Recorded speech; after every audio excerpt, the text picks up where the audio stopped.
말도 많고 탈도 많은 카카오페이. 카카오페이까지 상장을 해야 돼? 뭐 이런 말들 되게 많이 들으셨을 겁니다. 그러니까 카카오뱅크랑 카카오페이가 뭐가 다른지 사람들이 잘 몰라요. 사실 저도 뭐 오늘 공부를 하기 전까지는 뭐 굳이 다른가? 그리고 겹치는 서비스도 실제로 많고, 그리고 또 두 차례나 상장이 연기가 됐었죠. 카카오페이 같은 경우는. 그리고 상장 후에도 코스피 16위가 돼버립니다. 고평가 논란이 있는 거죠. 상장한 지 한 달 만에 임원 일동 전체가 그냥 자사주를 매각을 해버립니다. 일부를. 근데 그게 굉장히 금액이 크죠. 그러다 보니까 이제 증시의 구설범, 시총 23조로 17위, 바로 카카오페이에 대한 이야기를 좀 해보도록 하겠습니다. 오늘의 주제는 카카오페이의 리스크예요.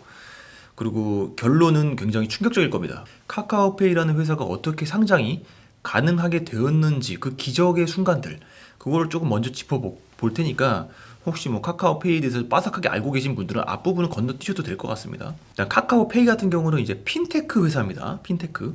핀테크는 기존 금융회사들이 기술을 접목해서 오프라인 지점의 금융을 모바일로 개선하는 관점이라면, 저희가 지향하는 테크피는 기술을 중심으로 세상에 없던 금융을 만드는 거예요. 핀테크든 테크핀이든 어쨌든 결론은 간편 결제를 하는 회사인 거죠. 그 간편 결제하는 회사, 우리가 아는 회사들이 이제 카카오페이, 삼성페이, 네이버페이, 이렇게 이제 여기 이제 시총을 봐도 삼성전자 1위, 네이버가 3위, 그리고 카카오가 6위. 예, 이렇게 정말 쟁쟁한 회사들이 진출한 그런 영역입니다. 뭐 굉장히 박터지게 싸우는 것 같지만 사실 영역이 확실해요. 영역이 확실하고, 삼성페이 같은 경우는 이제 하드웨어에 그 뭐지 기술이 들어가가지고 지갑을 꺼낼 필요 없이, 지갑을 들고 다닐 필요 없이 결제가 되는 그런 시스템이고, 네이버페이는 사실 이제 인터넷상에서 온라인 이커머스 상에서의 왕이죠. 그렇기 때문에 네이버는 굉장히 쇼핑에 치중이 되어 있는 페이고, 카카오페이는 반면에 모바일로 친구에서 친구를 전달한다든지, QR 코드로 개인 사업장에서 결제를 한다든지, 뭐 포스 기계 없이 뭐 그런 거를 꽉 잡고 있습니다. 그래서 마켓쉐어를 24%를 잡고 있어요. 굉장히 단시간에 24%를 먹었습니다. 그 외에도 뭐 청구서나 가스 요금, 지방세 등등 경쟁사들도 다 하는 그런 서비스들을 이제 카카오도 하고 있죠. 카카오만의 그런 굉장히 기적적인 퍼포먼스를 낼 수 있었던 기적의 한 수는 제가 보기엔 카카오톡입니다. 뭐 당연하겠지만 나는 카카오페이를 안 써. 근데 알고 보니까 쓰고 있었던 거야. 이 어마어마한 장점을 카카오도 인지하고 있었고, 또 그걸 광고에 녹여냅니다. 여기서 다른 핀테크들과 차이점이 벌어지는 거죠. 전 안 쓰는데요. 에이, 지금도 쓰고 계시면서 카카오페이. 이렇게 급성장하게 된 마일스톤을 쌓았는데 계좌 개설이 500만 명 돌파, 그리고 뭐 연간 거래액 막 47조, 증권사가 15년간 쌓은 400만 계좌를 카카오는 1년 만에 달성했습니다. 이게 가능했던 이유는 카카오톡 때문이죠.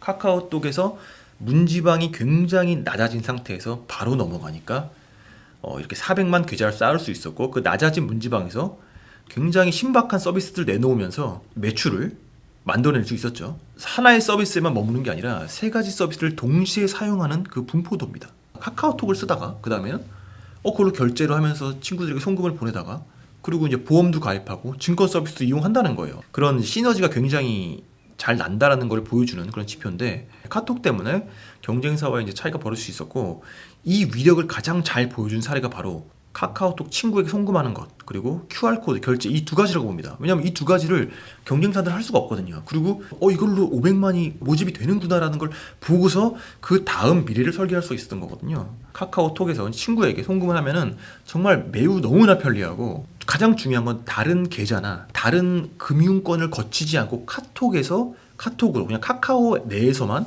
이루어지는 일이다 보니까 당연히 수수료도 없고 QR코드 결제로 확장을 하는 거죠. 중요한 건 신용카드나 체크카드를 통하지 않고 내 카카오페이에서 점주의 카카오페이로 돈이 넘어가는 시스템이에요. 그러니까 수수료가 없어요. 점주 입장에서는 혁신인 거죠. 카드 수수료 때문에 맨날 울상하잖아요. 그 비즈니스 하시는 분들, 사업하시는 분들. 근데 수수료가 없어. QR코드를 찍었더니.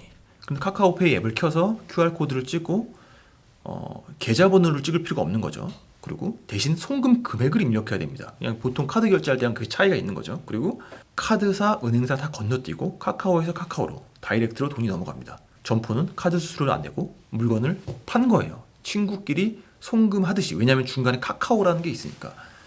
반면에 이제 차이점을 알아두셔야 되는 게 편의점에 가가지고는 신용카드 대신 카카오페이 바코드를 찍어서 내는 거는 신용카드를 등록하고 그 신용카드가 대신 바코드로 떠서 결제가 되는 시스템이다 보니까 이제 제휴가 되어 있는 카드와 제휴가 되어 있는 프랜차이즈에서만 쓸 수가 있는 거죠.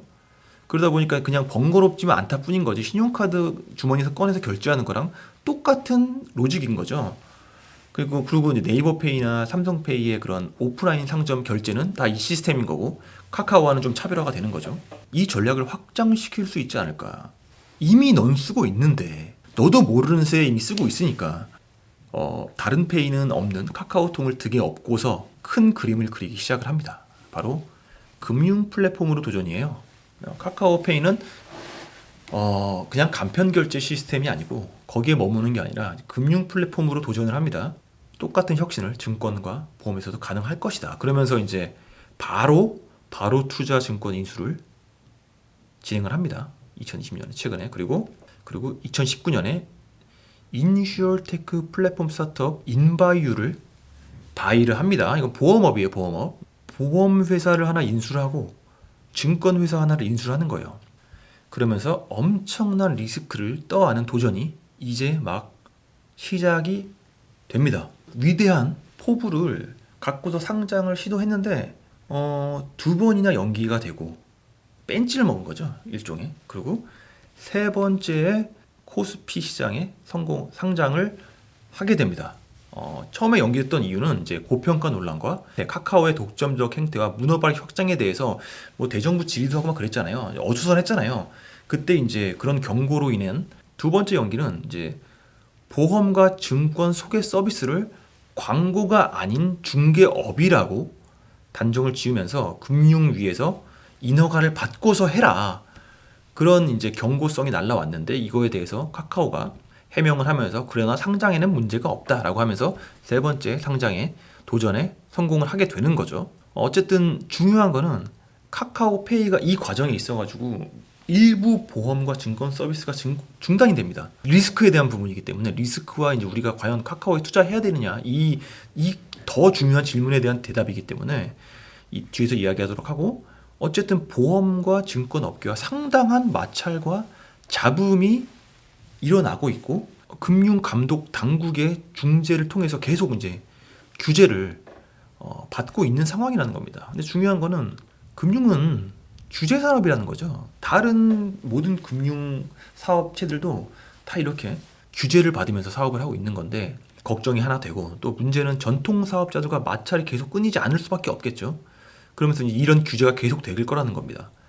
뭐 전통 사업자들이 여의도의 그 막강한 금융권이잖아요. 그러다 보니까 상당한 리스크로 해석이 되고 핀테크 쪽 경쟁자들은 사실 다 같이 새롭게 시작하는 입장이었어요. 어떻게 보면 텃세라는 게 없었는데 증권 보험 쪽은 텃세도 있고 규제도 많고 어쨌든 쉽지 않은 길이라는 거를 이미 두 번의 상장 연기로 예고가 되었었던 거죠. 이제 카카오페이가 자주 비교가 되는 그런 외국의 성공 사례가 이제 미국의 페이팔 그리고 뭐 중국의 알리페이 그리고 텐센트의 위챗페이 뭐 등등이겠죠. 근데 바로 중국 모바일 페이먼트 마켓 쉐어가 MS가 1위가 엔트그룹의 알리페이입니다. 그리고 이제 2위가 텐센트의 위챗페이고 엔트그룹이 카카오페이의 44%를 들고 있어요. 중국 자본인 엔트그룹이 분위기가 심상치가 않죠. 그래서 일각에서는 이제 알리페이가 이제 너무 많은 지분을 갖고 있기 때문에 이걸 한꺼번에 팔아버리면 이거 주가 떨어지는 거 아니냐 이런 걱정을 하던데 이미 10배 이상이 올랐기 때문에 지금 수익을 챙겨가는 게 아니냐라고 고민을 하는데 알리페이는 제가 보기에는 굉장히 큰 그림을 그리고 있어요. 오히려 안 파는 게 더 걱정입니다. 더 살까봐 걱정이에요. 저희 입장에서는.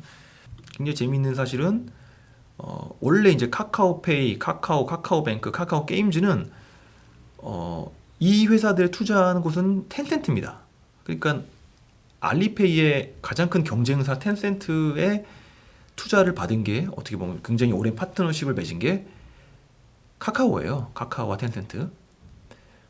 보면 2018년, 2017년 텐센트로부터 이제 2012년부터도 카카오가 텐센트로부터 투자를 받게 되고 실제로 카카오가 롤 모델로 삼고 있는 회사가 텐센트라는 말이 있어요. 근데 카카오페이 같은 경우는 그 텐센트의 가장 강력한 라이벌인 엔트 파이낸셜의 알리페이가 굉장히 전략적인 차원에서 한국의 1위가 유력한 모바일 페이먼트 기업에 침투를 한 거예요. 그래서 제가 보기에는 뭐 먹튀한다, 즉 뭐 엑시트의 리스크는 없어요. 제가 보기에는 더 큰 걱정이 있는 거죠. 텐센트나 엔트그룹 다 중국 자본이잖아요.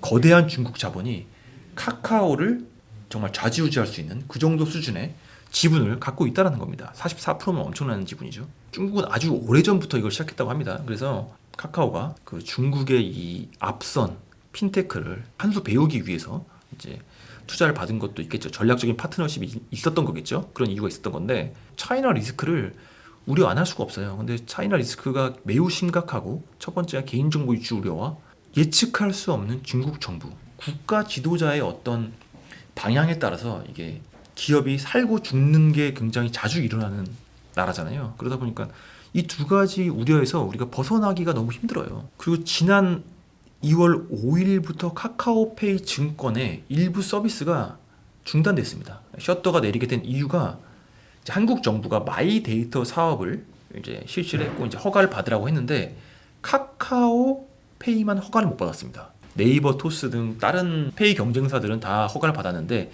유일하게 카카오페이만 받을 수 없었던 거예요. 그 이유가 대주주로부터의 서류가 전달이 안 되었다. 근데 그 대주주가 바로 중국계 자본인 알리페이입니다. 2월 4일까지 내라고 했는데 2월 4일까지 못 냈어요. 중국 정부가 알리페이의 신뢰성 인증 서류를 안 내준 거예요. 뭐 더 디테일한 사연이 있겠지만 어쨌든 차이나 리스크의 일면인 거죠. 그러니까 정부의 눈에 나면은 중국에선 죽습니다, 그냥. 근데 엔트그룹은 정부에 잘 보였냐? 굉장히 눈에 난 상황이고 지금은 그 알리바바 그 연간 보고서나 이런데 아예 마인의 이름은 등장도 안 한다고 합니다. 그러니까 사실은 엔트그룹은 리스크를 갖고 있는 거죠. 정부에서 어떻게 칼을 휘두를지 모르는 거잖아요. 훅 가요, 그냥. 이것도 심각한 문제인데 더 심각한 문제가 있습니다. 개인정보 유출의 문제죠. 이거는 진짜 심각한 문제죠. 우리 국민이 쓰고 있는 금융 서비스에 등록되어 있는 개인정보가 뭐 중국 회사까지 공유가 된다면 엔트그룹, 텐센트 모두 다 중국 기업이고 그 중국 기업들이 카카오에 정말 막대한 지분을 갖고 있잖아요. 그래서 공유가 될 수 있는 거죠. 충분히. 우려가 되죠. 이것도 리스크죠. 제가 뭐 확인한 건 아니지만 리스크죠. 굉장한. 카카오페이를 이용할 때 지문뿐 아니라 얼굴 인식을 통해서도 비밀번호 인증을 할 수 있는데 이때 인식된 데이터가 중국으로 넘어가는 게 아니냐는 논란이 최근 일고 있습니다. 얼굴 인식을 선택하고 수집과 이용 동의를 하면 이런 창이 뜨는데 바로 아래 파워드 바이 졸로즈라는 문구가 쓰여 있습니다. 졸로즈는 많이들 아시는 것처럼 중국 기업인 알리바바의 금융 계열 기업입니다. 왜 카카오 생체 인증 서비스에 중국 기업 이름이 있는 걸까요? 굉장히 섬뜩한 글이 있어요. 여기 팩플레터에서 좀 가져왔는데 중국 정부의 목적은 알리바바, 텐센트 같은 자국 기업을 잡는 것에 그치지 않고 앞으로 개방이 불가피한 인터넷 분야에서 해외 기업을 감시할 수 있는 시스템을 갖춰 놓으려는 것. 그러니까 이거 진짜 섬뜩한 얘기인데 그러니까 알리바바랑 텐센트가 어떻게 보면 중국의 메인 인터넷 IT 기업이잖아요. 얘네를 통해 가지고 앞으로 이제 중국도 인터넷을 개방해야 되니까 개방했을 때 해외 기업을 감시할 수 있는 그런 기능적인 역할을 부여해줬다는 거거든요. 카카오의 지분을 굉장히 많이 갖고 있습니다. 그 카카오는 한국 국민들이 쓰는 국민 앱 회사임에 동시에 앞으로 금융 서비스를 담당하려고 하고 있어요. 그 차이나 리스크의 우려와 더불어 국내에서도 카카오가 중국 기업이냐 이런 반중 심리가 어떻게 튈지 모르는 그런 리스크로 어떤 변수로 작용할지를 전 잘 모르겠어요. 카카오가 정말 간편한 클릭 하나로 카카오가 흥했습니다. 디지털 생태계에서는 카카오를 버리고 다른 서비스로 넘어가는 것 또한 클릭 한 번입니다. 그러니까 카카오는 정말 클릭 한 번에 어떻게 될지 모르는 그런 리스크를 여러 개를 떠안고 있다. 그리고 이런 상황을 아시는 건지 모르시는 건지 최근에 또 구설수가 올랐어요. 수많은 임원분들께서 보유 지분을 매각을 해버렸고, 다트에 들어가면은 이제 공시에 들어가면은 임원들이 쫙 있습니다. 이렇게 9명, 10명, 11명, 12명, 13명, 14명, 15명, 한 8명이라고 하는데 어쨌건 15회에 걸쳐가지고 주식을 매각을 합니다. 보유 주식을. 아직 상장한 지 한 달밖에 안 됐는데 그냥 임원들이 다 대동단결해가지고 주식을 파는 거예요. 근데 그 금액이 어떠냐면은 유영준입니다. 이분이 대표이사세요. 굉장히 스타 CEO십니다. 뭐 강연 같은 거 세바시에다 강연도 하셨고, 그리고 뭐 진짜 자기가 얼마나 국민들을 위한 서비스를 만들고 싶어하는지 그 열정도 어필된 분이에요. 그런 분이 욕을 요즘 많이 먹고 있습니다. 23만 주를 20만 4,017원의 단가에 이걸 팔았어요. 예, 23만 주를. 그걸 계산을 해보니까 469억이 나오더라고요. 예, 469억 원어치를 팔았습니다. 자, 다 899억 원어치의 임원들이 보유하고 있던 카카오의 주식을 매각을 했고, 이 뉴스는 굉장히 악영향을 미쳤죠. 그러니까 카카오 같은 경우는 불안 요소가 외부에도 있고 내부에도 있는 거예요. 이렇게 많이 매도를 했구나라는 뉴스를 접함과 동시에 저도 오늘 카카오 주식은 다 팔았습니다. 제가 갖고 있던 가장 많은 주식이 카카오였거든요. 근데 그거를 다 팔았어요. 요즘 주식 열풍이 참 대단하죠. 많은 분들이 상장기업 공모주 신청도 많이 하신다고 알고 있습니다. 왜 공모주는 항상 돈이 많은 사람들이 많이 가져가는 구조일까요? 생각을 해보았습니다. 돈이 많은 사람들, 부자들만 이런 기회를 더 잡을 수 있는 게 법으로 정해져 있는 건가? 모두가 이렇게 해야 하나 하고요. 하지만 카카오페이는 3,600만 명의 사용자분들이 사랑해주시는 서비스예요. 정말 많으시죠.